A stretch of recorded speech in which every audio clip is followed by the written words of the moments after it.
Hi beautiful, in this video I'm going to show you 5 different hamstring injury recovery exercises you can start doing today to help yourself fully recover. Your doctor told you to rest, take some ibuprofen, maybe you were prescribed some anti-inflammatory medicine, told you maybe to do some gentle stretches and that you'd feel better in 2 to 8 weeks. Yay!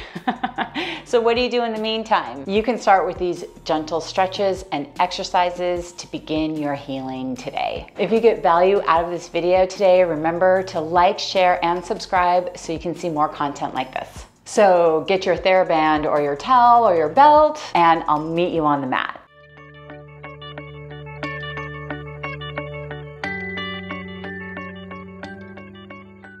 We're going to start with calf stretches. It's important to stretch the back line of the body. The calves and the hamstrings help support the knee, and it's important to get the whole back line of your body in sync when you're healing from a hamstring injury. So starting with the lunge, keeping your heel planted on the ground, bending the front knee as much as you can, and just savoring that calf stretch. Of course, you're gonna do both sides. You may notice that one side is tighter than the other. If that's the case, you do want to stretch longer and more for your tighter side. After you've stretched the calf this way, you're going to bring that foot in closer and bend the back knee and reach the back knee forward as much as you can until you feel a deeper, lower stretch in the calf. And then of course, you're going to do both sides. And again, if you notice one side feels tighter than the other, you're going to go ahead and stretch longer for that tighter side. So from there, we'll move on to our hamstring. For the hamstring, laying down on your back, this is where the TheraBand towel or belt comes into play. You're going to place it around the ball of your foot and pull and reach toward the ceiling. You want to straighten your leg as much as you can. If the knee is a little bent, that's absolutely fine. You're still going to get that hamstring stretch. You can also extend the other leg to increase the stretch, whatever feels right and safe for you. You're going to stretch in parallel.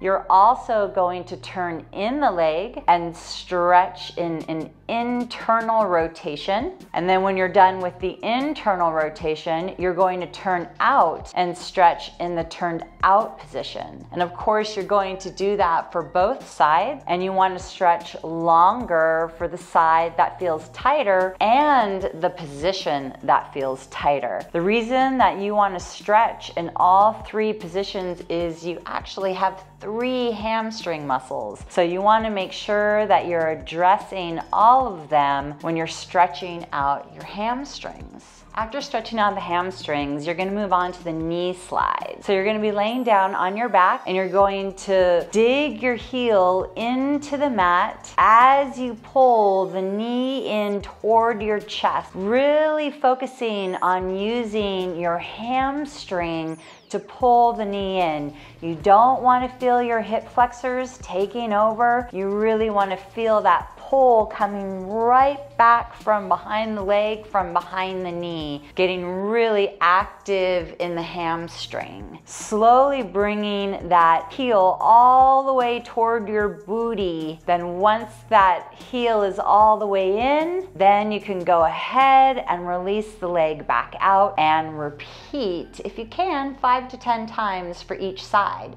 If you notice that one side feels weaker than the other, you want to do more reps for your weaker side. You may even feel a little bit of booty connection, and that's good, keeping your pelvis nice and stable. That's the knee slide. All right, let's move on. Laying on your back in tabletop position with your arms extended up, really feel the active tabletop position. Squeezing your knees together, feeling the isometric contraction of the inner thigh, booty, and deep abs. This is going to strengthen your core connection, which is really important for stability of the pelvis and helping you to recover from the hamstring injury. And then what you're going to do is you're going to take a breath in to prepare, and then on the exhale, one arm is going to come out to the side without touching the floor, activating the external oblique. And then inhaling, bringing that arm up, and then exhaling, alternating sides. You're going to try to do 10 sets, really feeling that opposite oblique kick in, concentrating on the active tabletop position. If you notice one side feels weaker than the other, you want to make sure to do more reps for your weaker side. Now we're going to move on to some pelvic stability. Laying down on your back, feet together, knees bent, feet flat on the mat, hands down at your sides, pressing into the outside of your palms so you activate your triceps and open up your shoulders a little bit. You're gonna take a breath in to prepare, and then on the exhale, you're gonna open one knee as far as you can without the pelvis moving. So this is all about pelvic stability and hip mobility, which is really important to create balance in the body and to help you recover from the hamstring injury. You're going to do the same side 5 to 10 times, making sure you don't move your pelvis. You really want to feel the deep abdominals working to help stabilize the pelvis. You may notice that one side feels weaker than the other. If that's the case, you want to do more rep for your weaker side. And make sure that the standing leg stays in place so you're not counterbalancing with that standing leg. Those are the 5 exercises. If you want more detailed instruction and cueing on each of these exercises, then click on the playlist that I have in the copy of this video. You don't want to feel any numbing, burning, tingling sensations, and obviously you don't want to feel any acute pain. If you do, you want to stop and rest. It's possible that not all of these exercises are right for you, and that's fine. For best results, set a goal of stretching every day and doing the strengthening exercises 4 times a week. I look forward to being with you in the next video. Bye for now.